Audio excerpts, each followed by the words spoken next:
Good morning, ladies and gentlemen. Our topic is Batam Free Port and Free Trade Zone. Maximizing free port and free trade zone advantages. But before that, let me introduce myself. My name is Faisal Ridwansyah Prawira, 16915-131, and I'm from Faculty of Mechanical and Aerospace Engineering in Bandung Institute of Technology. Have you ever heard about free trade zone before? What makes it so important? What will we get from this program? How do we maximize its advantages? And is there any concern of implementing this program? Let's talk about the first one, the definition based on the wikipedia.com. Free trade zone is defined as a specific class of a special economic zone, while the free port itself is the place where those products arrive or being shipped to another place. So this is the picture of Batam municipality map, with orange color is the island of the free trade zone area that are connected with bridges that known as Jembatan Barelang. One of the famous one, first bridge known as Jembatan Raja Haji Fisabilillah, connect the mainland with Pulau Tonton. Then the purpose, based on the investment law article 31.1, state that implementing FTZ could be an acceleration for national economic development as well as regional progress, while implementing FTZ also will integrate all aspects in both production and distribution of a product in a single place. Then what about the advantages for Indonesia, in this case specifically Batam? Of course, first, more jobs will be available for the local. The more companies start their business in the regions, the more people that need to be work in that company. Second, competitive standard of infrastructure that is recognized internationally, because most of the company known internationally and they demand a very nice and good standard of infrastructure.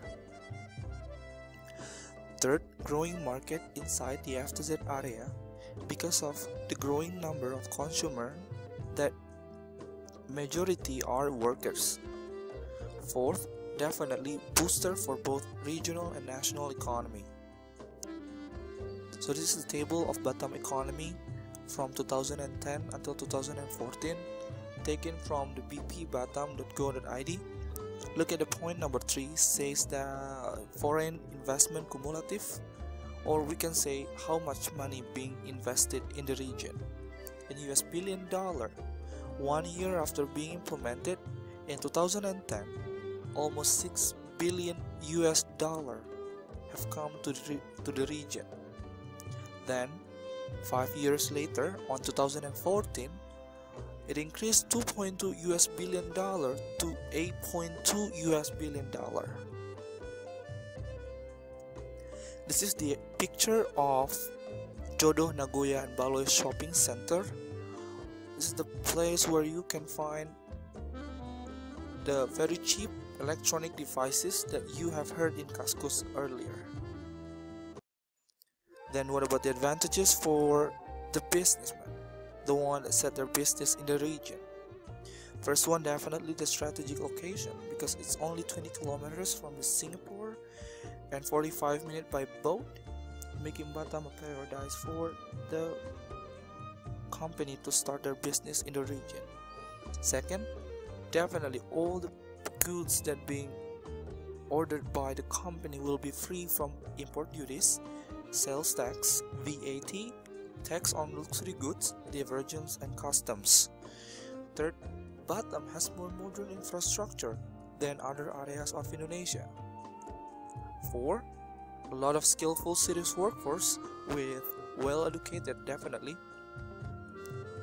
5, one-stop policy for investment procedures that will help the investor to start their business just in one place. You don't have to go to Jakarta. 6. Attractive tourist spot located on the southern part of the island. So this is the picture of Sekupang International Ferry Terminal, one out of 5 international ferry terminal located in the region. And this is the Hang Nadiem International Airport that has the longest runway in Southeast Asia, by the way. So this is the area of Batam Industrial Park located in Muka Kuning. And this is the home of Philip Panasonic Sanyo Shimano Manufacturing Company. And this is a picture of McDermott Shipyard that have been starting their operation in the regions since 1970s. So that means it's already 45 years now. So we already know what advantages that can be achieved by implementing the FTZ in the regions. We need a strategy based on the government regulations of the Republic of Indonesia number 46 of 2007 on Batam Free Port and Free Trade Zone. Chapter 1, Article 1 state that Batam Free Port and Free Trade Zone policy will last for 70 years since 2009. While second article state that all assets of Batam Island Industrial Development Authority shall be handed over to be the assets of Management Board of Batam Free Port and FTZ. So the investor doesn't have to go to Jakarta to start their business. Third, stabilizing and land price and maintaining well infrastructure, also very crucial, says Mr. Tiang, Managing Director of ASL Marine Shipyard.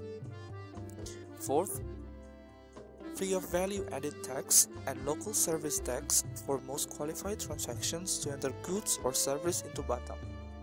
So that means you don't have to pay those taxes if you are qualified. So this is the office of BP Batam, Badan Pengusahaan Batam, located in Batam Center. Well, behind all of the greatness of the FTZ program, that must be a concern.